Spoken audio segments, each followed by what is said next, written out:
All right, so here's the thing, man. When we talk about football, most people only think about the big moments, the World Cups, the Champions League nights, Messi, Ronaldo, all that. But the real crazy part, the stuff that actually builds those legends, it all starts way earlier than that. And that's why this U-17 World Cup is such a wild ride because you're literally watching the future of the game unfold in real time. It's like opening a time capsule and getting a sneak peek at who's going to be dominating football 10 years from now. And the coolest part is these kids don't even fully know who they are yet. They're raw, they're hungry, they're fearless, and they play like their entire life depends on every single touch of the ball, which makes it so damn unpredictable because on any given day, you might see the birth of the next global superstar or the kind of underdog story that gives you goosebumps. And the energy around it is electric. It feels like you're watching destiny in motion. So strap in, man, because once you dive into this, you're not just watching a tournament, you're watching history being written by teenagers who are about to blow your mind. Man, when you talk about Brazil in the U-17 World Cup, it's almost unfair because you're talking about a nation where football isn't just a sport, it's literally a religion. Like kids are juggling balls before they even learn how to properly walk. And the crazy thing is the sheer consistency of talent that just pours out of that country. It's like this never-ending production line of magicians, dribblers, and forwards who play with this natural flair you can't really coach. It's in their DNA.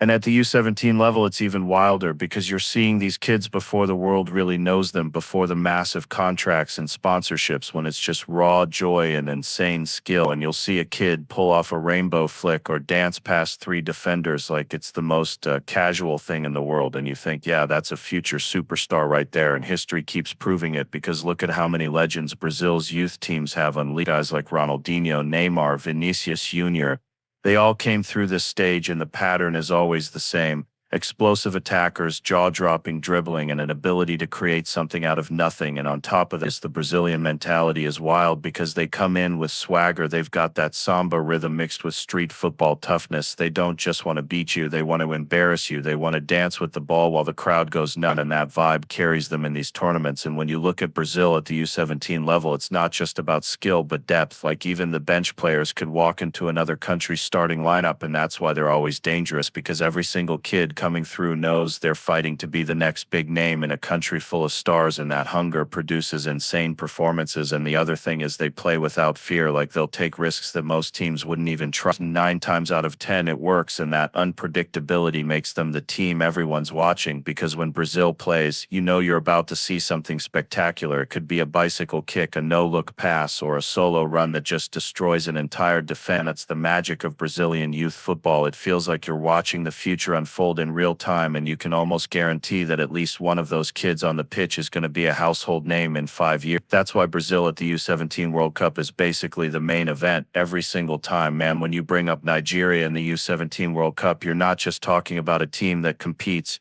You're talking about the kings of that tournament, the absolute juggernaut, because no country has dominated the U-17 stage like they have. And it's wild because you watch these kids and you instantly see that raw combination of physical power, pace, and fearlessness that just overwhelms opponents. And it's not just athleticism. People love to oversimplify that.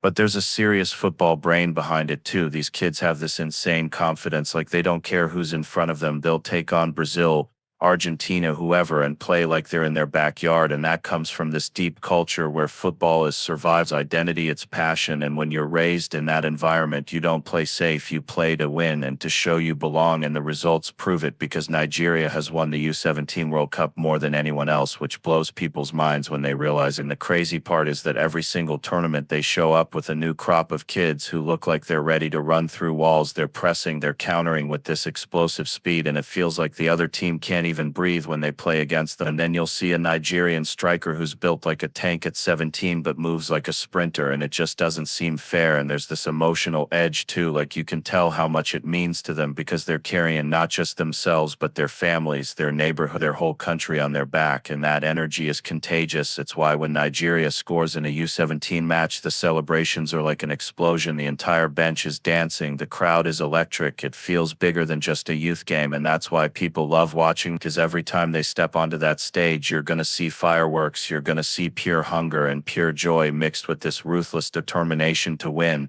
And it's not always the polished tiki-taka stuff. It's raw, it's direct, it's powerful, it's so effective and so damn entertaining. And the history proves that if you want to bet on a team making a deep run at the U-17 level, you can't look past Nigeria, because they've built this legacy of being the ultimate youth football nation. And every time they show it, feels like the rest of the world has to catch up to them, not the other way around.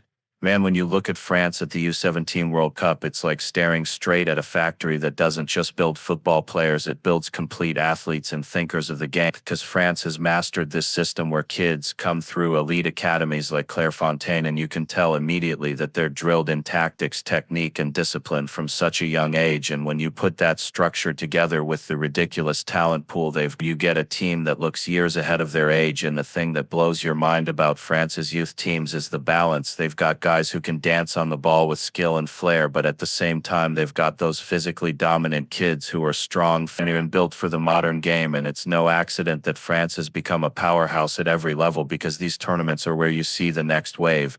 And history has shown it again and again. Like when you think about Mbappe, Pogba, Varane, Benzema, they all had that foundation built in the youth setup. And the scary part is the consistency. Like every time France shows up at a youth tournament, there's always at least one kid who stands out as a future superstar. And they don't just play one style. That's what makes them dangerous, because they can grind out results with defensive discipline, or they can explode into attack with lightning speed and technical brilliance. And what's crazy is they carry this aura. Like these kids at 17 already move with the confidence of they know they're being scouted by every big European club. They know the spotlight is on them, but instead of shrinking, they shine. They look comfortable on the big stage, and that's terrifying for opponents, because you're basically playing against teenagers who already have the mentality of veterans.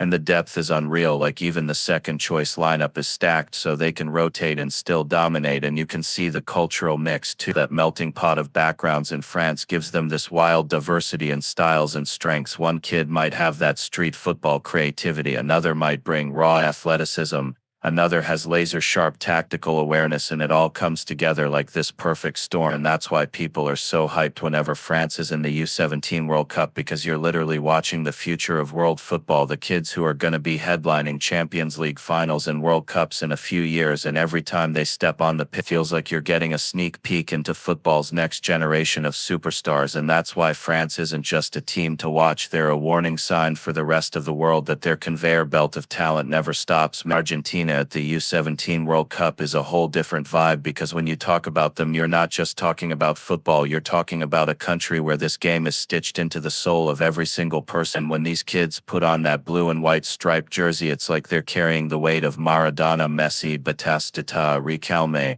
all of that history, and it shows in how they play, because Argentine youth football has this raw mix of street smarts and artistry. You'll see a kid who looks like he's been playing barefoot on concrete his whole life, and then he'll nutmeg a defender twice in a row like he doesn't care who's watching. It's that playground swagger that makes Argentina dangerous. And what's crazy is they always seem to produce those number 10 types, the creators, the magicians, the kids who can slow down time and make a pass nobody else even saw. And at the U-17 level, that stuff is lethal, because most teams can't deal with it. One moment you're organized, and then one flash of brilliance and you're done. And the thing about Argentina is it's not just the flair, it's the fight, it's the dog in them. Like you see these 16, 17-year-olds pressing like their lives depend on it, throwing themselves into tackles, arguing it's that relentless South American edge that makes them so hard to play against, because they've got the skill but also that hunger to win at all costs.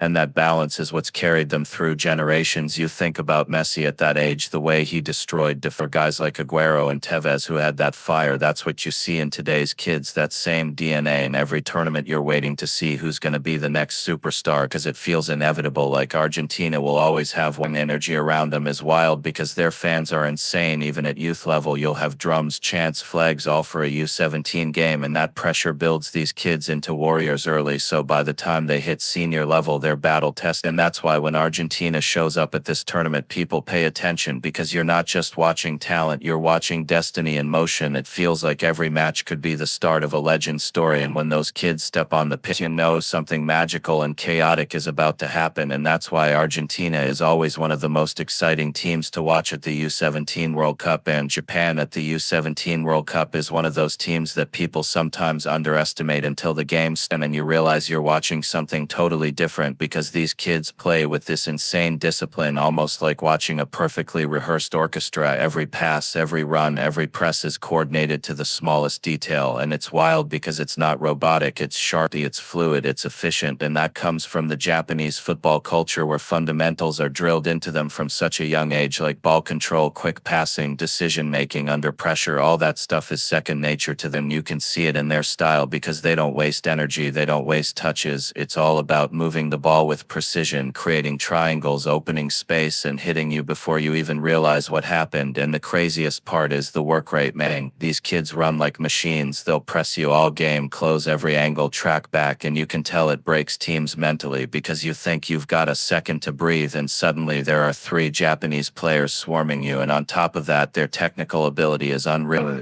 Like some of these kids have touches and dribbles that look like they're out of a video game, but it's all controlled, not flashy for the sake of it. And when you mix that with their patience, you get this deadly combination where they'll wear you down with passes, then out of nowhere, lightning fast counter with razor sharp precision. And you're like, damn, how did they do that? And what makes it even scarier is how much they've been growing in confidence, because Japan used to be seen as outsiders in world football, but now at youth level, they're producing legit stars who go to Europe, adapt, and thrive, and that's feeding back into their system. So every new generation is better prepared, hungrier, sharper.